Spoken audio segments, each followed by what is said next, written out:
はい、皆さんこんにちは。エゴドライブの鈴木です。はい、今日はですね、アメリカにおける寿司ビジネスに関するテーマでね、個人的な考察も交えて、ちょっとね、話をしようと思っています。はい、まずですね、これまでのアメリカの寿司文化の広まりについてですね、ちょっと先に解説をしたいと思っています。まずアメリカではですね、ここ10年、20年のところでね、寿司ブームっていうのがね、ガーッと来たわけですよ。で、20年以上前のね、アメリカの寿司って言ったら、やっぱりね、ロールだったんですよ。ロールっていうのはね、いわゆる手巻き寿司で、聞いたことある人もいると思うんですけどもね、いわゆるカリフォルニアロールってやつですね。あれがね、寿司だったんですね。当時の。なんでね、握り寿司なんて食べる文化はね、僕がアメリカに来た2004年当時っていうのはね、ほとんど、見かけなかったですね。で、そこからね、美食家とか、富裕層の間でね、流行ったのが、いわゆるおまかせっていうメニューですね。おまかせがね、人気になったのは、とにかく、そのシェフがね、おすすめを出してくれると。アメリカ人からしたらね、どの魚がうまいかなんて、わかんないんでね。で、ネタがね、その日で違うから、その日はね、どんなネタが出てくるのかっていうのがね、そのオーダーするまでわからないっていうね、そういう、なんかね、楽しみ方っていうのもあったわけですね。で、おまかせの何がいいってね、勝手に出てくるんですね。店員がね、いちいちオーダー取りに来ないからね、一緒に来た連れとの会話に集中できると。だからビジネスの商談の席とかでもですね、結構寿司屋っていうのが頻繁に使われたわけです。僕もね、VIP との大事な席なんかではですね、そのランチなんかでですけどね、おまかせ寿司やってる、お寿司屋さんをね、あえて選んで、行くことなんかも結構、ありますね。で、そんなこんなでね、そのおまかせ寿司っていうのが結構流行って、もうそこからはね、もうわんさかいろんなところにね、寿司屋さんが出てきたわけですよ。で、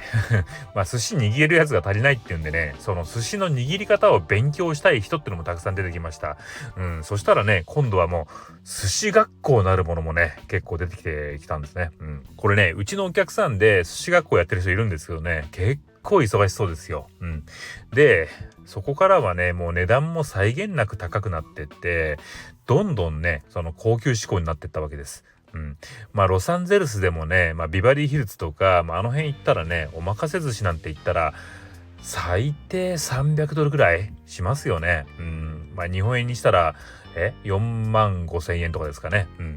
で、それこそニューヨークのね、超高級店なんか行こうもんならね、$1000ぐらいするって聞いたこともあります。$1000って言ったら15万円ですから、かなりね、高級、高いですよね。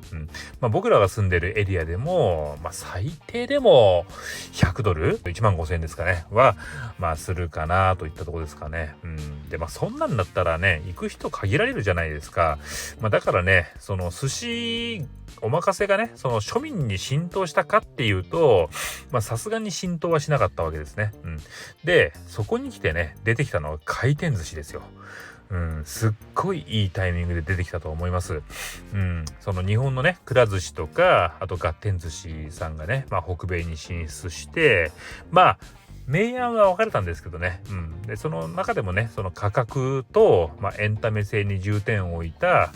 くら寿司がね、もうめちゃくちゃ流行って、で、いろんなエリアに出店して、で、最終的には上場までしちゃったと。それぐらいね、北米の、庶民の間では受け入れられたんですね。で、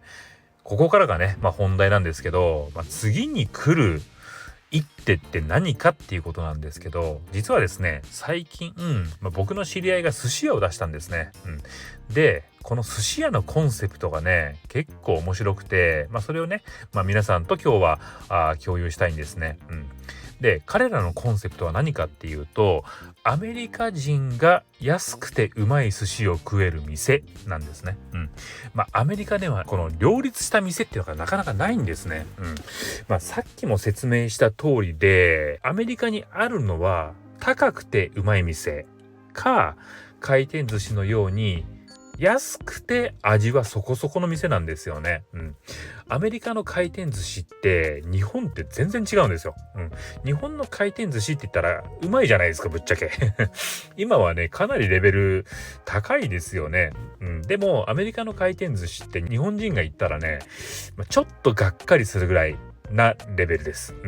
まあネタの新鮮度もそうだし、まあネタの大きさとかもね、まあやっぱりちっちゃいわけですよね。だからまあ味はまあそこそこ、でも安いと。安いって言ったって一皿3ドル25ですよ。だから3ドル25って言ったらまあ一皿500円ぐらいですかね。だからね、まあ一人で例えば10皿食べてもまあ32ドルぐらい。だからね、円に換算すると5000円ぐらいですかね。これまでね、この中間がなかったんですよ。その回転寿司の言ってみれば32ドルか、いわゆるカウンター寿司、高級寿司の100ドルオーバーかみたいな感じですよ。で、僕の知り合いがね、出した店っていうのは、ちょうどね、この間のポジションを取りに行ったんですね。彼のお店はですね、まあおまかせが2種類あるんですけど、まあ下がね48ドル、まあ7000円ぐらい。で、上がね78ドル、まあ1万1000円ぐらい。だからちょうどね、うまい具合に真ん中を攻めてるんですね。まあどうやってコストを削ったかっていうとですね、まず